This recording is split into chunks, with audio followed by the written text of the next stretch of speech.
नमस्कार दर्शक बंधु मु प्रशांत मां न्यूज चैनल को आपन समस्त को स्वागत करुच्ची। तेरे चलतु आज दिन मुख्य खबर उपर नजर पकेबा।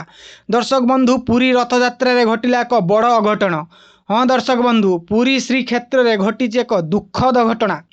महाप्रभुंक घोषयात्रा दर्शन करने बड़दाण्डे लक्षाधिक श्रद्धालुंक प्रबल भिड़ जमीथिबा बेले एक अघटन घटी जड़े श्रद्धालुंकर मृत्यु होईछि। ଏହି ଦଳ ଚକୁଟାରେ ଅନ୍ୟ ଜଣେ ଶ୍ରଦ୍ଧାଳୁ ଗୁରୁତର ହୋଇଥିବା ବେଳେ ଅନେକ ଆହତ ହୋଇଥିବା ସୂଚନା ମିଳିଛି। ସୂଚନା ଅନୁସାରେ ରଥ ଟଣା ଦେଖିବା ପାଇଁ ବଡ଼ଦାଣ୍ଡରେ ଅତ୍ୟଧିକ ଭିଡ଼ ଜମିଥିଲା। ଏହି ସମୟରେ କିଛି ସ୍ଥାନରେ ଭିଡ଼ ନିୟନ୍ତ୍ରଣ ବାହାରକୁ ଚାଲି ଯାଇଥିଲା, ଫଳରେ ଶ୍ରଦ୍ଧାଳୁଙ୍କ ମଧ୍ୟରେ ଅଭାବନୀୟ ଭାବେ ଠେଲାପେଲା ପରିସ୍ଥିତି ସୃଷ୍ଟି ହୋଇଥିଲା। ଅତ୍ୟଧିକ ଗହଳି ଓ ବର୍ଷା ଯୋଗୁଁ କିଛି ସ୍ଥାନରେ ଶ୍ରଦ୍ଧାଳୁମାନଙ୍କ ପାଦ ଖସି ଯାଇଥିଲା ଏବଂ ସେମାନେ ତଳେ ପଡ଼ି ଯାଇଥିଲେ।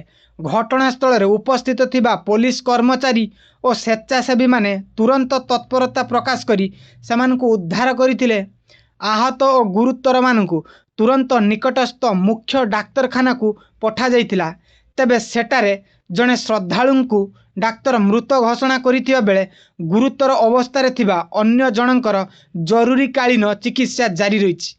महाप्रभुंक रथयात्रा रे एभली दुखद खबर आसिबा परे समग्र बड़दाण्ड तथा श्रद्धालुंक मध्य शोकर छाया खेली जाइछि।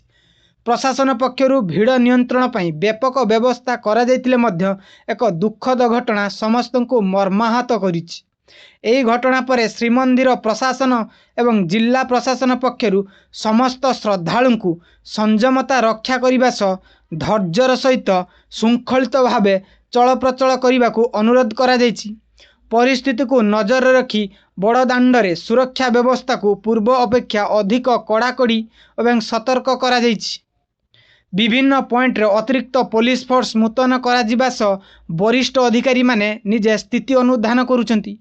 पुलिस प्रशासन संपूर्ण सतर्क रही भिड़ को नियंत्रण करने सह दर्शन पई आसीथिबा श्रद्धालु मानकु शांति श्रृंखला बजाय रखिबाकू एवं पुलिस प्रशासन को सहयोग करने निवेदन करा जाइछि। तेबे दर्शक बंधु समस्त खबर सटीक अपडेट पाइबा पई आम चैनल को सब्सक्राइब करिकी रखि थांतु। आजिर पई खबर एतिकी थिला। रहिलु नमस्कार।